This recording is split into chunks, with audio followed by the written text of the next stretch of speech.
Germany के कोबलेन शहर में सनसनी मच गई जब वहां 65 साल पुराना एक जिंदा बम मिला। बम कहने को तो दूसरे विश्व युद्ध का था, लेकिन ये जिंदा था और इसका वजन था लगभग 2 टन। इस बम को देखकर शहर के प्रशासन के होश उड़ गए और आनन फानन में 2 किलोमीटर के दायरे में रह रही शहर की आधी आबादी यानी लगभग 50,000 लोगों को रेस्क्यू कराया गया और फिर 2,500 पुलिसकर्मियों की मदद से इस बम को राइन नदी में ले जाकर डिफ्यूज किया गया।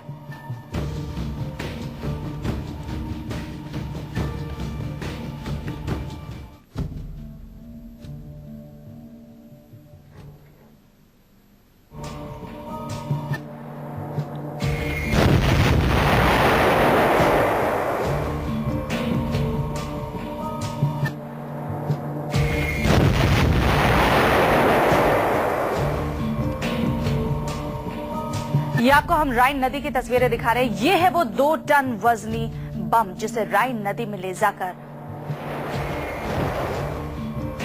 डिफ्यूज किया गया। 65 साल पुराना है ये और कहा यह जा रहा है द्वितीय विश्व युद्ध के दौरान ही जर्मनी में ये बम फेंका गया था। लेकिन हैरत की बात यह है कि 65 साल बाद भी ये बम अभी तक जिंदा है। एहतियातन जहां पर यह बम मिला है कोबलेन्स शहर में, वहां आसपास की जिस जगह पर यह बम मिला है उसके आसपास की 2 किलोमीटर की आबादी को खाली करा लिया गया है। लगभग 50,000 लोगों को दूर दराज के इलाके में ले जाया गया। तब कहीं जाकर कई पुलिस वालों, लगभग हजारों पुलिस वालों की मदद से इस 2 टन वजनी बम को पास के ही राइन नदी में ले जाया गया और वहां पर जाकर इस बम को डिफ्यूज किया गया। इस 2 टन वजनी बम के मिलने से पूरे कोबलेन्स शहर में अफरा तफरी का आलम था। प्रशासन जल्दी ही हरकत में आया और फिर इस बम को डिफ्यूज किया गया। 3 तस्वीरें इस वक्त हम आपको दिखा रहे हैं। देखिए कैसे डिफ्यूज किया गया है इस बम को। आधे शहर को बचाया गया, वरना एक बहुत बड़ी तबाही कोबलेन्स शहर में मच सकती थी।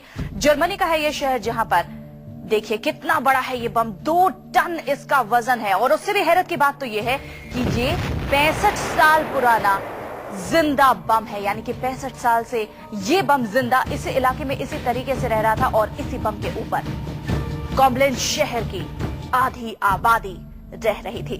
कभी भी एक बड़ा हादसा हो सकता था और इसी को देखते हुए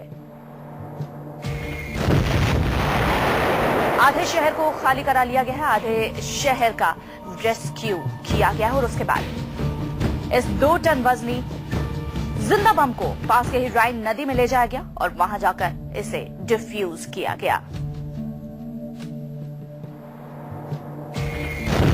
अपने आप में यह अनोखा मामला है जहां दूसरे विश्व युद्ध के बाद एक बम के चलते आधे शहर को खाली कराना पड़ा।